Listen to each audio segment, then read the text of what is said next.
Hey, thanks for joining us on another Sandia Mountain Natural History Center quick trip. Today we're in a Bernalillo County open space called Sabino Canyon that has been occupied by different types of people for thousands of years. Let's go check it out.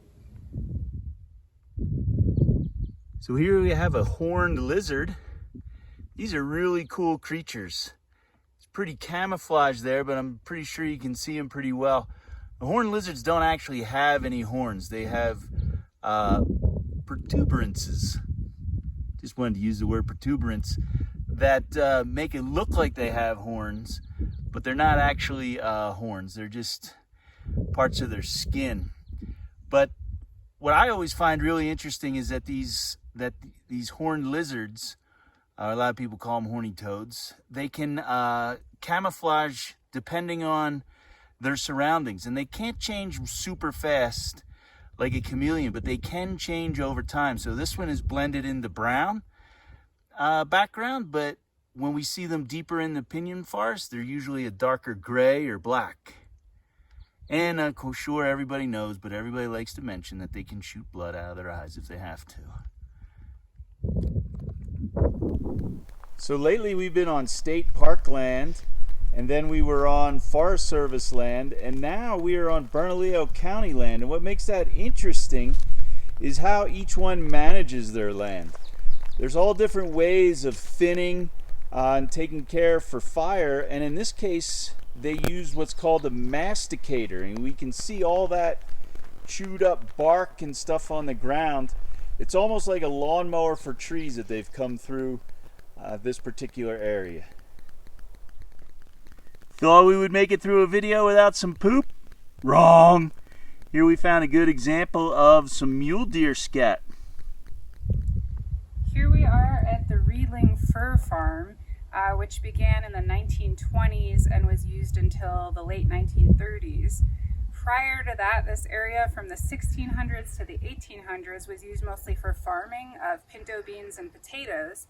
And then way back in about 5500 BC and on, there is evidence of humans inhabiting this area and using it for a lot of other purposes. But today we're exploring the Reedling family farm and the fur farm they had here in the 1900s.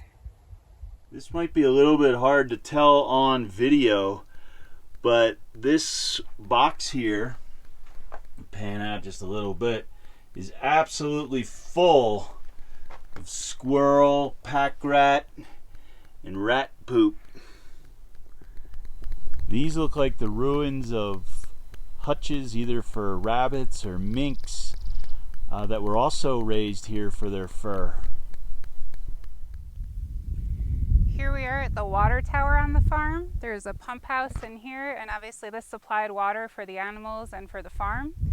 And on top there was a watchtower where the family would go up with binoculars to view the silver foxes.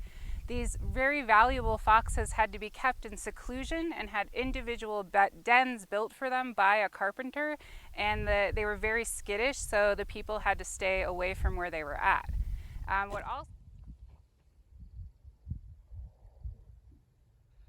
So we came across a bunch of these burrows out here in this meadow. Here's one that was really freshly dug. And something we haven't seen a lot in our videos, these are prairie dog holes.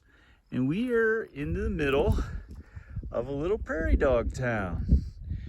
We can see a bunch out here.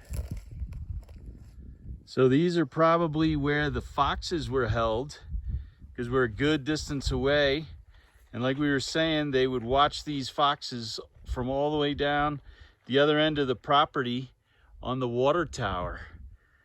And this Reedmont Fur Farm was owned by a music guy. He owned music stores in Albuquerque. His name was Alexander Ignatius Reedling. So it's a kind of a weird little thing to find out here in the East Mountains, but this eventually, like a lot of things, died off during the Depression. So the county has put in a wildlife drinker. So this tank has a roof over it that is at a slight angle. The rain falls on that roof, runs into the gutter, into the pipes, and then it runs out the pipe and runs down to this float valve. Now, I tried to help a little bit. This float valve isn't really adjusted correctly, but the float valve will allow water in and then fill up this trough for animals. Looks like it needs a little bit of repair, but so behind us we have a ponderosa pine tree.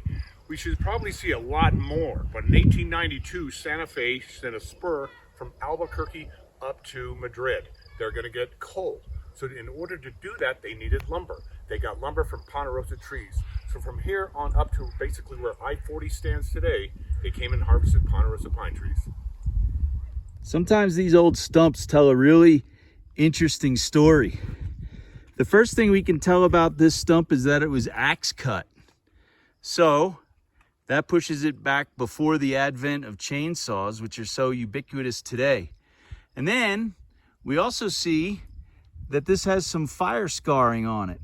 So that tells us probably that this meadow at one time that we're standing in probably burned over at one time and charred this stump as well. My favorite mold, dog vomit slime mold. Love it for the name.